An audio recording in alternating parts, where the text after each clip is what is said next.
Imana nziza, Imana ikomeye, Imana ikiranuka, Imana ikomeye, Imana ivuga bikaba, yategeka bigakomera. Papa Muhoza, umugaragu wawe w'imbura mu maroro ngiye kugaragara imbere y'amaso yawe. Ndabizi abangaba bose nabo waturanyije kugira ngo bakoreshe iby'ubutwari, kugira ngo ugaragare mu buzima bwabo. Papa nguciriye bugufi, naze kuba ari njye uvuga, ahubwo Holy Spirit, Mwuka Wera utuye muri njye, ngwino wivugire. Ndabizi iri jambo wariteguye, kandi ndabizi ko rirugira impinduka ku bana bawe. Ndasengera umutima buri muntu wese. Paulo yaravuze ngo habaho utera imbuto, hakabaho uwuhira imbuto, ariko habaho ukuza imbuto, ari we wowe. Aka kanya Muhoza ngiye gutera imbuto, ariko datanzi ko ari utuma imbuto zikura. Reka ninze kuvuga ubwenge bw'isi cyangwa se experience y'ubuzima bwanjye, ahubwo nze kuvuga ubutwari n'ubushobozi. Paulo yaravuze ngo ntabwo naje kubabwira ubutumwa bw'ubwenge, ahubwo naje kubabwira ubutumwa bw'imbaraga n'Umwuka Wera. Reka Holy Spirit, Papa, iki kibanza ukigaragareho. Korashika mandere bositara bavaya. Reka buri mutima, buri muntu wese ujye ubasha gushaka, ugashakisha imitima, ukamenya icyo ukeneye ukawuhaza. Ufite agahinda gakabije ukamugirira neza, uwabaye imbata y'ibyaha ukamubatura, ubona nta mahoro yo mu buzima. Ijambo rya Irambwira Paulo yabwiye Timoteyo ngo, Timoteyo we, ngo Jesus is our peace, cyangwa se Yesu niwe mahoro yacu. Ndabizi ko abana bawe nubwo rimwe na rimwe Satani ajya ashukana, amahoro yabo ari wowe. Urakoze Yesu, amen. Kadusome ijambo ry'Imana. Turaza gusoma mu rwandiko Paulo yandikiye ab'Ikolosayi, itorero ry'Ikolosayi 1:27. 1:27. Abantu mufite Bibiliya muzikoreshe, ibyo byiza, n'abandika mwandike. Abakolosayi 1:27 haravuga ngo, abo Imana yishimira kumenyesha ubutunzi bw'ubwiza ubwo bwiru bwageze mu banyamahanga, aribwo Kristo uri muri mwe, ari byo byiringiro by'ubwiza. Katite tumanuka n'ubundi dusome Abakolosayi aho ngaho 3:3, kuko mwapfuye kandi ubugingo bwanyu bukaba bwarahishanywe na Kristo mu Mana. Imana ishimwe cyane. Ubushize, cyumweru gishize, twize ku rukundo rw'Imana, urukundo Imana idukunda. Aha Paulo abwiye Abakolosayi, arababwira ngo iby'ubwiru bikomeye ngari byo Imana muri mwe. Haleluya. Kristo muri mwe. Mwari muzi yuko Imana ituye muri mwebwe. Yesu nashimwe cyane. Umuhanuzi we yarabyeretswe ngabona Imana ngituye mu bayo. Amen. Abibona kera bitaraba, ariko ngabona Imana ngituye mu bayo. Bishatse kuvuga iki rero? Hano Paulo arabivuga. Haleluya. Maze kugabanyaho gatoya kubera ko ndumvira ishaka kubiri hejuru cyane, bagabanyaho gatoya kugira naza gusakuza wenda. Ni ukuvuga ngo Imana iri muri wowe.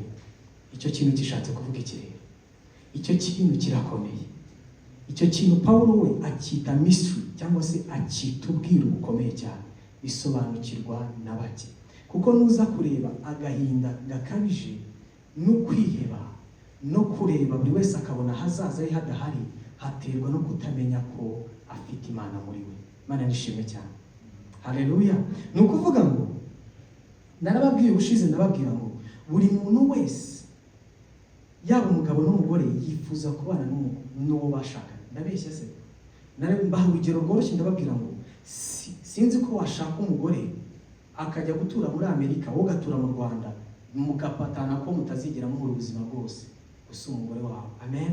Ni ukuvuga niyo adatuye yasi cyane. Amen. Imana ishimwe cyane. Ni ukuvuga ngo niyo atuye muri Amerika, wowe utuye mu Rwanda, mukora ibishoboka byose kugira muzabane. Haleluya. Ibyangombwa mukapurika, mugashaka ibishoboka byose. Niba afite nationality akajya muri ambasade akirukayo, ariko kugira azashyire umutima hamwe ari uko umugabo we amusanze. Haleluya. Yesu nashimwe cyane. Ushize ndababwira ngo Kristo ntabwo yaje gusa kugira ngo akore remission of sins, cyangwa se adukureho ibyaha gusa ngo ubundi birangire. Oya, yaje kugira ngo adukureho ibyaha, then ature muri twe. Haleluya. Abe muri twe, ya shusho twatakaje.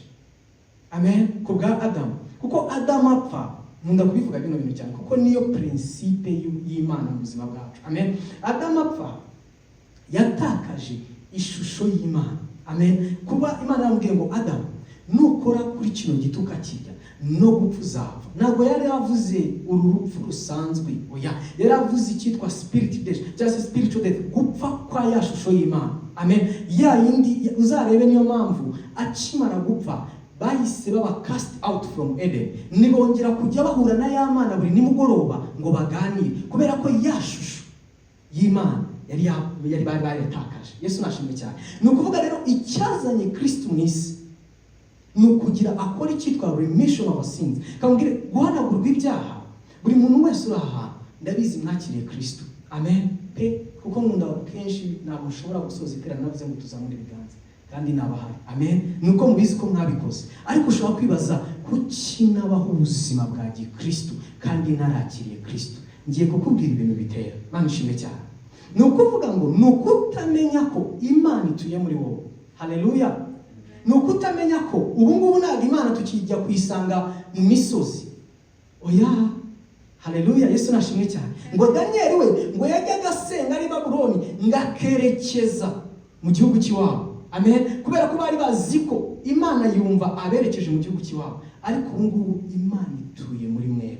Yesu nashimwe cyane. Ibyo birata n'ubyumva byari nari gutanga urugero nkabwira ngo iyo bigeze mu gutanga ntabwo hatanga ufite, hatanga uwamenye icyitwa kingdom principles, cyangwa se uwamenye ubwami bw'Imana, uwamenye ko ari hano ku isi for a mission. Ihe mission kuba ambasaderi w'iwanyu ni mu ijuru. Amen. Ni ukuvuga uri hano kugira ugaragaze culture y'iwanyu, kugira akamabwiza ukuri. Twize amateka twese. Amen. Twize icyitwa ubwami uko kimera. Ubwami, kiranga ubwami ni ugufata ibice runaka. Amen. Nk'ubu kera u Rwanda n'u Burundi byari bifatanye byitwa Rwanda n'u Burundi, ariko abantu bakarwana, umwe agafata hano ugashiduka hari Kongo kwayo bitewe no kurwana ku bwami. Amen. Nyamamvu gospel ntabwo ari religious. Nyamamvu bigora abantu bazi ko ubutumwa bwiza cyangwa se bazi ko Imana ari ikidini, kandi nicyo abafarisayo n'abasadukayo bazize. Suko batari barasomye Mose neza, oya, bana abadokiteri. Ijambo ry'Imana rivuga ngo haraho Yesu yajyaga agiye gukiza abaliprose ngakaba ari kumwe n'abadokiteri mu byitwa amategeko basomye. Amen. Bazi iby'amategeko, bazi iby'isezerano rya kera, ndetse bafite n'ubuhanuzi ko Mesiya azaza, ariko akagendana nabo bataramumenya, kubera ko muri bo bafite icyitwa religious, not kingdom principles. Ijambo ryavaga muri Yesu ni ringi kwagura ubwami bw'Imana. Amen. Nubwo butumwa Yohana nta kindi yavuze, mutegura ubwami bw'Imana. Bishatse kuvuga iki rero? Ni ukuvuga ngo iyo umaze gusobanukirwa ko ufite Imana muri wowe, nta muntu ukwinginga ku cyumweru uzaza ari mugenzi wawe, kubera ko umaze gusobanukirwa ko uri umuntu w'ijuru. Amen. Ushinzwe kugaragaza discipline yawe wanyu ariyo mu ijuru. Amen. Ni ukuvuga bamaze gusobanukirwa yuko ubwami bw'Imana ari buva. Amen. Ni ukuvuga akamabwira iki kintu. Mana ifashe bisobanure neza. Holy Spirit ndabizara nifasha neza. Ni ukuvuga ngo niba ndi hano mu isi ndi umugaragu w'ubwami bw'ijuru, ntabwo nohereje mu isi hano ngo just be successful in my business. Ntabwo noherejwe mu isi hano ngo just mbyara abana, oya. Ntabwo noherejwe mu isi hano ngo just shaka umugore. Niyo mpamvu abantu bajya bapfa, cyangwa se ukabona umuntu afite ibishoboka, afite amafaranga kuri banki, afite umugore mwiza, afite abana beza, atuye no mu gihugu cyizwe, asanga atuye muri Scandinavia, biriya bihugu bifite abaturage babayeho neza cyane, Denmark, ariko wamwegera akakubwira ngo ndumva mu mutima ndi empty, kubera he don't know the purpose. Umuntu wese utaramenya ko ari hano kubw'ubwami bw'Imana nazigera amenya intego y'ubuzima bwe. Amen. Ni ukuvuga rero niba koko ubwami bwa Data bwaranyohereje hano mu isi kubugaragaza, haleluya, kubugaragaza, ngomba kubugaragaza gute rero? Umuntu wese utaganira nabi wawe ageraho akibagirwa iby'iwawe. Niyo mpamvu sinavuga ko kwagura ubwami bw'Imana bitajyanye no gusenga. Haleluya. Sinzi icyo kintu mucyumvishe. Niyo mpamvu usanga umukristo akavuga ngo muhoza narakijijwe, ariko sinzi impamvu nyikora bino bintu, sinzi impamvu nyigendera muri bino bintu. Amen. So kutakijijwe, you already saved, wakiriye agakiza pe. Kandi ijambo ry'Imana muri Tito 3:5 rirambwira ngo twababariwe, amen, kubw'imbabazi atari kubw'imirimo yacu. Ni ukuvuga igihe wasarendinga ukavuga ngo Kristo ndakwakiriye, ngwino umbabarire ibyaha byanjye, umbere umwami n'umukiza w'ubugingo bwanjye, yarabibaye. Ahubwo akabazo nakubaza nshuti y'umusaraba, uheruka kuganira na nyir'ubwami kugira kwibutse icyo ugomba gukora hano mu isi? Impamvu twibagirwa iby'iwacu nuko tutaganira n'uduhereza iby'iwacu. Bagishimwe cyane. Niyo mpamvu nyine niko bigenda. Ni ukuvuga niba u Rwanda rwarakoherereje cyangwa Burundi rukakohereza kujya kuruhagararira mu Bwongereza, ukaba utavugana n'uwakohereje, nugerayo uzibera umwongereza. Ndabeshya se? Kuko you are there as a servant. If you don't talk to the boss wakohereje, akubwira ati bimeze bite, projet naguhaye usigezeye, uzabyihorera. Amen. Niyo mpamvu umukristo udasenga biragoye ko yagaragaza Imana. Biragoye. Amen. Christianity is impossible without prayer. Nushaka ubyemere, niyo mpamvu nyine bamwe basigara ku kintu cyitwa ubugingo gusa. Nta kindi babara, ntabwo bazi ubutumwa bwiza. Ubutumwa bwiza ni ukubwiriza ko Yesu yabariye abantu ibyaha, wamureba ubuzima bwe ukamuramo Yesu. Amen. Turabyemera. Muhoza nemera grace. Ndi n'umuntu wigisha grace cyane. Amen. Ariko njye nemera ko Kristo nibaje kuba muri wowe ubaho ubuzima bwa Kristo. Amen. Kuko nushaka kumbeshya ngo Yesu yabaye mu isi atiba, atica, ataroga, ngo naza muri wowe ugira ishyari. Who is that Jesus living in you? Amen. Ninde uwo Kristo uri kuba muri wowe utarakoze icyaha? Yesu nashimwe cyane. Ijambo ry'Imana nambwira ngo yaciriyeho iteka ibyaha.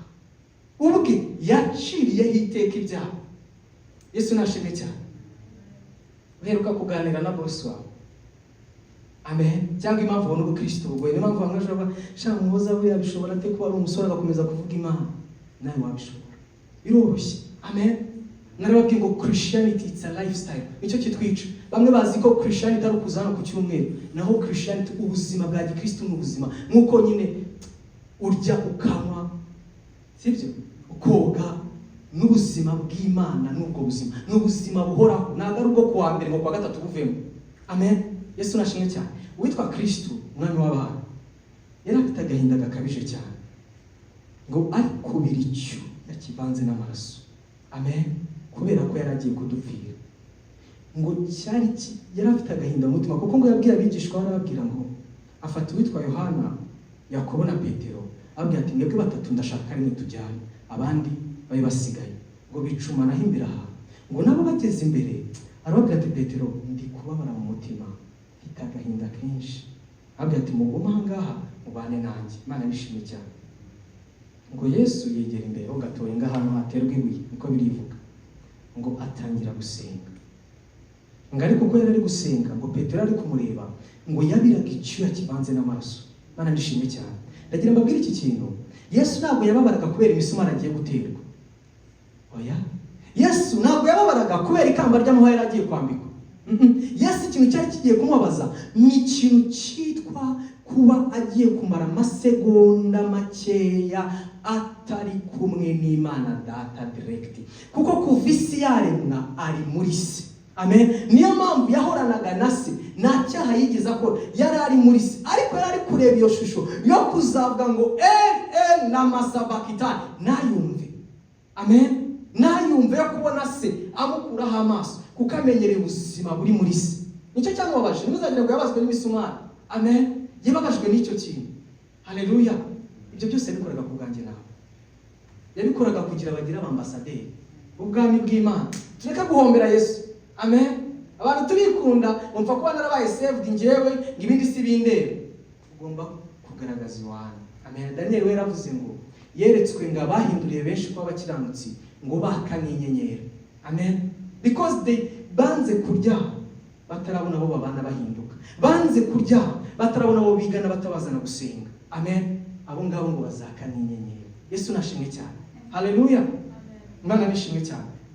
Akantu ushaka kubabwira ni ukuvuga ngo abwira Petero na Yohana, arababwira ngo muguma aho ngaho gatoya. Arasenga Kristo umwami w'abamara akomeza arasenga, asenga kugira ngo ndazi mbabwire icyatuma agasenga. Muraje kumva impamvu tujya tunanirwa kuba ubuzima bw'ubutsinzi.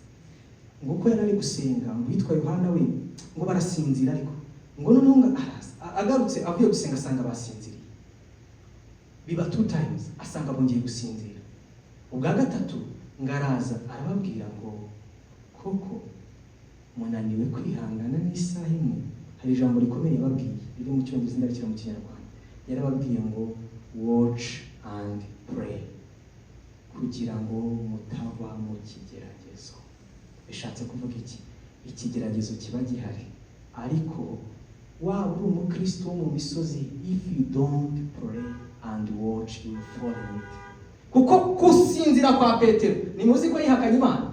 Hariya Yesu yarashatse kumubwira ngo Peter, ndabibona kuri unyihakane, wari uri gusinzira. Amen. Uyu si umwanya w'ibitotsi. Amen. Uyu si umwanya w'ibitotsi, ni umwanya wo kuba maso ugasenga. Kuko nudasenga urakora kintu kamabwiza ukuri. Nuba n'umusore w'umukristo udakora ibintu wenda ukora, ntugakeke ko hari ikintu akurusha, kuko afite umubiri nk'uwawe. Amen. Biological body as yours. Amen. Ahubwo igituma umuntu agaragaza Imana nuko yemera kujya aganira n'umuremyi we. Ibyo ngibyo uzasomeye Yesu impamvu batubwira ngo niyakoze icyaha, si uko gusa yari Imana. Ndagira babwiza ukuri, Yesu yari Imana 100%, ariko ari n'umuntu 100%. Murabyemera? Amen. Yesu yarababaraga, Yesu yarasonzaga. Amen. Yesu yagiraga emotion, yari umuntu 100%. That's the word of God. Jambo ry'Imana ngo marayika yatwikiriye Mariya asa mu mwana, kandi murabizi ko umugore ari utanga umubiri. Amen. Umugabo agatanga ubuzima bw'umwana. Ni ukuvuga rero Yesu yari 100% umuntu. Yarababaraga, yarifuzaga, yaritekerezaga nyine agategeka, ariko we ngo he didn't sin. Uzacunge neza ubuzima bwa Kristo. Abandi bajyaga kuryama akarara ku musozi. Amen. Yamanuka glory kuzura. Amen. Yesu nashimwe cyane. Niba dushaka kugaragaza Imana inshuti z'umusaraba, byarangiye nta mwana w'Imana ukwiye kuba oppressed. Niko tumbwira ngo daimoni ziri oppressed muri wowe, ngo nge nda addicted. Amen. Jambo ry'Imana ngo aba iravuga ngo abari muri Kristo Yesu ngo nateka asacirwa, ngo abahindutse ibya n'ibishya, a new creature. Ikintu gishyashya kitari gisanzwe, nyine nko ko wafata telefone ifungukuruje. Amen. Nkuko nabibabwiye, umuntu akimara gucumura yatakaje ishusho y'Imana. Ni ukuvuga iyo wakiriye Kristo, ya shusho ibaho a new creature, ibaho bushyashya. Amen. Image y'Imana irongera ikagaragara muri wowe. Haleluya. Yesu nashimwe cyane. Iyo rero iri muri mwe mwese. Hano nta muntu n'umwe utayifite cyangwa utarakira Kristo. Iri muri wowe. Ariko ubutumwa nshaka ko tuzigisha hano, tuzafatanya, tuzabigisha Kristo kiza ibyaha, ariko twige no kubaho ubuzima bwa Kristo. Kubera ko ntabwo Yesu aduha agakiza ngo tuhite tujya mu ijuru. Amen. Niyo mpamvu ngira ikibazo n'abantu bigisha grace iri aho gusa kuri vide. Ndumva nabaza ikibazo, kuki utajya mu ijuru niba warakijijwe? Sibyo? Kuki Imana ikagutwara? You are here for a mission. Amen. Uri hano ku bwa mission. Kuki namara kuvuga balance bati iyo wemereye ko Yesu ari umwami w'umukiza wabonye ubugingo, ndabyemereje 100%. Kuki iyo maze kubivuga Imana itahita intwara? Kubera ko Imana ndi projet yayo, ngomba kuyigaragaza mu isi. Amen. Nje muhoza ndakize, ngomba kuzana na Nelsa agomba kuzana undi Sako. Amen. Niyo mpamvu mujya mwumva ngo impamvu Yesu ataza ni ukubera ko abashaka ko n'abandi batarihana bihana, bazihana babibwiwe n'abandi. Natwe Yesu nashimwe cyane. Imana ibwira Petero ngo watch and pray, bamaso usenge. Impamvu icyo kintu kiri kukugora ni uko udafata igihe musenge, namara utsinze warabuhawe. Yesu yabwiye abigishwa biwe ngo nahawe izina risumba andi mazina yose, ngo nahawe ubutware urutundi butware bwose, ngo mu isi no mu ijuru n'ikuzimu ni nge zina rikomeye. Imana ishimwe cyane. Uwo Kristo atuye muri wowe. Niko tumbwira ngo you are oppressed, wahawe ubutware.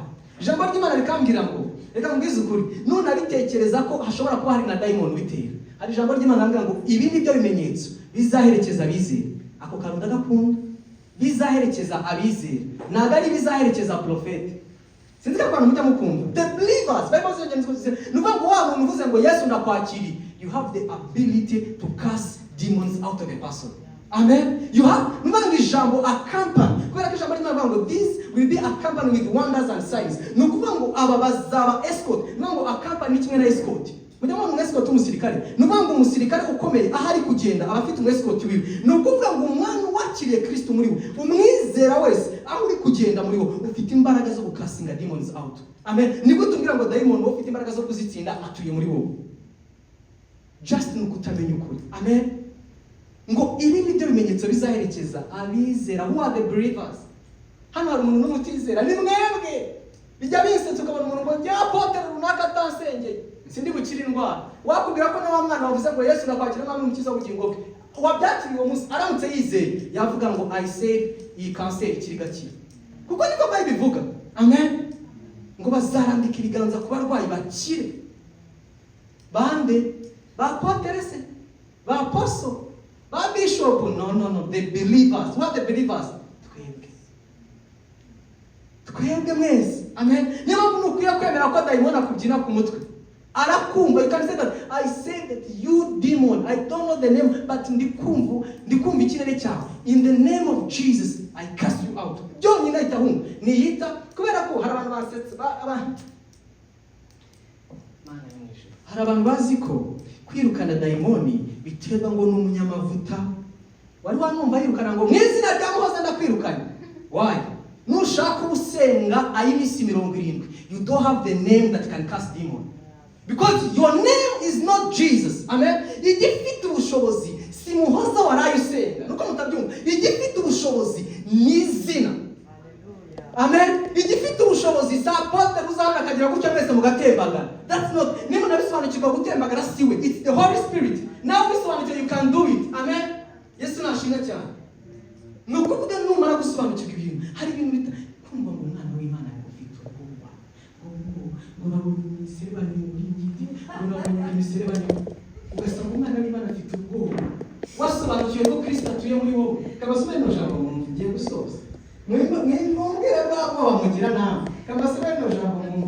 Gasanga umwana w'Imana ibazi kuri igishoro cy'Imana uri hano mu isi kugira ngo Imana ikurinde igaragaze. Kabasome no jambo mu. Iyi Dawidi yabivuze. Zaburi ya 17:8. Undinde nk'imboni y'ijisho, umishe mu gicucu cy'amababa yawe. Amen. Imana ishimwe cyane. Kandi usome Luka 12:7. Ndetse n'umusatsi wo ku mitwe yawe wose warabazwe. Nimutinye rero kuko muruta ibishwi byinshi. Ndinde wo gutinya. Imana imbwiye ngo Muhoza wanjye murinda kuruta uko umuntu arinda imboni yiwe. Wazabona imboni yawe? Imboni nta kantu k'umukara kari mu jisho. Ngerageje nagira gutyo uhita uhumiriza. Amen. Kugira ukarinda. None Imana ikukubwira ngo uko nguko we wanyizeye niko murinda. Ariko ndinde wo kurana nasinziriye muri rwanda n'inze. Ndinde wo kubura ibitiro narara nkanuye. Umwana ambwira ngo nimusatsi wawe Muhoza urabazwe. Ndinde wo kudasinzira. Tureka kubeza. Dawidi niyo mpamvu yavuze ngo nzaryama niziguye ngo kubera ko umwami wanjye ari mu ruhande rwanjye. Ijambo ry'Imana rikavuga ngo ingabo 1000 zizagwa iburyo bwawe, 10,000 iburyo ibumoso bwawe, uzabirebesha amaso ariko ntizabigeza kugutwara. Why? Because I'm a product of heaven. Iyo uri ambasaderi ntabwo wikenera umutekano. Iyo uri ambasaderi ntabwo wifinansa. Iyo ndi kubabwira ngo abana b'Imana ntabwo tuba abakene, ntabwo tuba tubeshye. Imana ishimwe cyane. Ni ukuvuga ngo iyo uri gukora inshingano zawe baraguhemba. Iyo uri gukora ibyakuremeye, protection is there. Amen. Niba uzi kuri ni umwana ni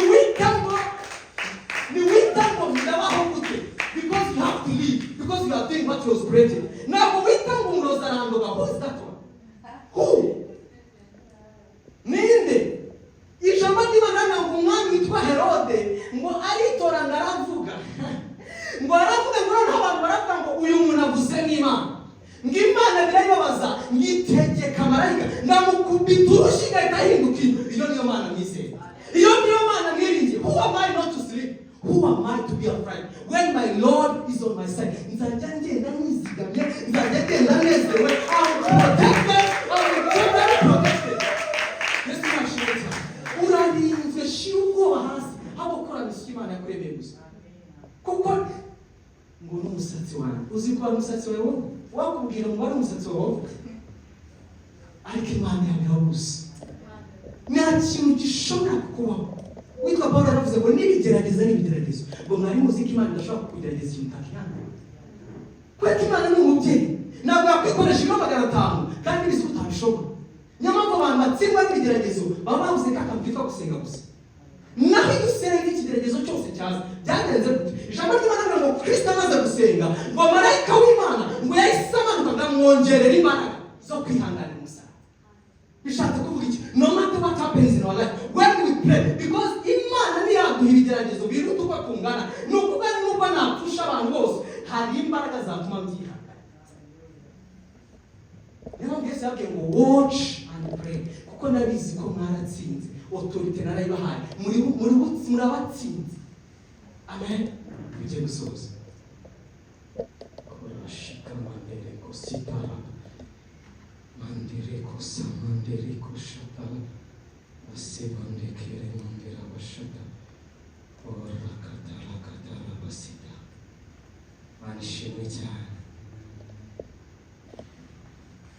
Abefeso 2:6 ijambo ndarikunda cyane. Avuga ngo nuko ituzurana nawe, itwicarana nawe mu ijuru mu buryo bw'umwuka turi muri Kristo Yesu.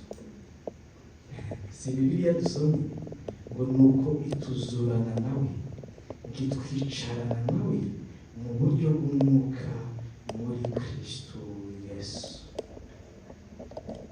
None ndinde wo kudasinzira, ndinde wo kutanezerwa. Byonyine Imana irambwiye ngo ndi muri Kristo mu buryo bw'umwuka. Amen. Mu ijuru. Niba ndi in the bosom of Christ, who can touch me? Who is that person? Njyewe nibaza ninde? Ni ikihe kibazo? Ni ikihe? Ngira abafata. Mwari muri tugenda mu isi, no mabwira ngo iwanyu ni mu ijuru. Kubera ko spirit is out, they are in heaven. Amen. Mwari dufashe itwicarana na Kristo mu buryo bw'umwuka. Niki cyatuma ndashaka tuba abantu batagira ubwoba, kubera ko bari buva ku Mana. Mwari muzi ko ubwoba ari spirit. Amen. Ubwoba ari spirit. Mwana w'Imana nakwiye kwambara ko hano tuba turi kurangiza basi none ngo ndangije amashuri ndasubira mu Rwanda ko nzakora iyi business none sinzajya kuba mu rugo mvuye kwiga lisansi, nzajya kumara amezi mu rugo. Kambwiza ukuri, niba wizera Imana you will make it. Biri garantia. Kubera ko ijambo ry'Imana rirambwira ngo kubakunda Imana, ngo kandi bahamagaye mu kwishaka, ngo byose bifatanyiriza hamwe kuba byiza. Bishatse kuvuga iki? Muhoza najya mu Rwanda I'm blessed, najya Canada I'm blessed. I don't care the country, kuba njyewe nageze aho ngiye, kuko njye ndi umunyamugisha. Ntabwo umugisha wanjye uri mu gihugu, ahubwo njyewe aho ngeze aho umugisha. We are the seed of Abraham. That means we are Abrahamic seed. Niyo mpamvu njyewe ngo mwose ndashobora kuba mu Rwanda nagiye Canada, kandi mbise ukuri nurimenya. You are a chosen generation, a loyal priesthood. Umutanzi, umwana w'Imana. Ijuru rihora rihanze amaso gutya kubera wowe. Olivier, iyo kugenda mu muhanda, ijuru bari kukureba.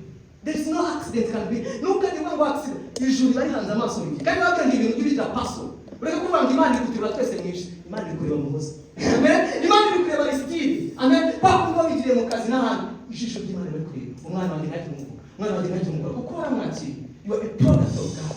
Amen. Hano kambabwiza ko ucyaka ko yari baganje bayifata kuje kubitasi nkakwihorera. Ukazarika cyo kubitasi. Amen.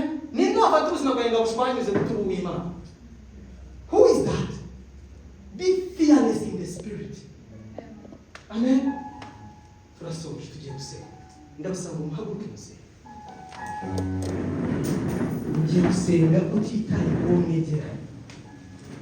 Amen. Ubw'Imana y'Imana bakoze kumusobanurira ubundi. Urakoze. Usenga Imana nk'uko nabibabwiye, niba hari ikintu wumva kigutera ubwoba cyakunaniye gukireka, sindi bukubwire ngo Moses ukingiye wahawe utware. Amen. Ngo these signs and wonders will follow the believers. Who are the believers? You. Amen. Ugiye kukiruka. Niba ari n'icyo umuryango wawe uhagarara ugisenye, ba protocol nta kibazo baze gukinga kugira amajwi adasohoka.